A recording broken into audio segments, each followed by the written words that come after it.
Hello everybody, welcome back. Today as well we have got you another video. In this video I'll show you how you can post anonymously on Facebook group on iPhone. But before that, please do make sure to like our video, subscribe our channel, and yes, without any further delay, let's start. So for that, first of all, simply open up your Facebook app, and right over here make sure you're signed in with the correct account where you would like to simply post anonymously. Then afterwards, go ahead, tap on this profile icon in the bottom right, and now you're simply gonna go ahead, choose a group for yourself. Go ahead, go to your group section if you have one, or you can simply go to suggestion and simply tap on that group of yours. Now once you have accessed the group, tap on the group name, and there we go.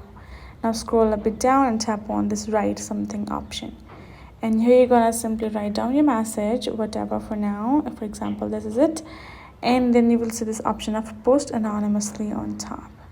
Turn that on. You can see admin moderators and Facebook system can see your name and profile photo. Details you include in an anonymous post could reveal identity. Protect your privacy, we turned off some options. Now tap on got it. Now all you gotta do is tap on post option on top, and your post will be posted in the groups board, and you're good to go. So that is the way for you to do so. Hope this video was helpful to you all. Thank you so much for watching, and yes, I will be seeing you guys in our next video.